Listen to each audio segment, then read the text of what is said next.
নির্বাচন কমিশনে আমাদের যে আপিল সেটা মঞ্জুর হয়েছে। ঢাকা ৯ স্বতন্ত্র প্রার্থী হিসেবে আমি যে মনোনয়নপত্র দিয়েছিলাম আমার প্রার্থিতা বৈধ ঘোষণা করা হয়েছে। গত এক সপ্তাহে আসলে খুব একটা অন্যরকম অভিজ্ঞতার মধ্যে দিয়ে গিয়েছি। দেশে বিদেশে সবাই অনেক শুভকামনা জানিয়েছেন, অনেক দোয়া করেছেন। যখন রাস্তায় মানুষের সাথে কথা বলছিলাম, অনেকেই হতাশা প্রকাশ করেছেন, কষ্ট পেয়েছেন, বলছেন দোয়া করছেন। তাদের সকলকে ধন্যবাদ।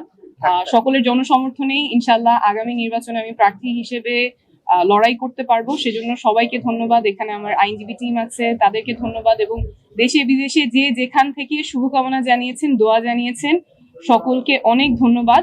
আমরা এখন স্বতন্ত্র প্রার্থী হিসেবে নির্বাচনে যে মার্কা সেটার জন্য আবেদন করতে পারবো। আমরা সেই প্রক্রিয়ায় আমাদের পছন্দ ফুটবল মার্কা, আমরা সেটা নিয়ে আবেদন করব। তারপর নির্বাচন কমিশনের সিদ্ধান্ত থাকবে। নির্বাচন কমিশনকেও ধন্যবাদ, ওনারা আমাদের যুক্তিগুলো শুনেছেন।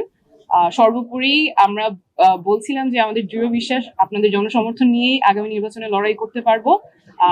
ইনশাল্লাহ সবার সাথে দেখা হবে।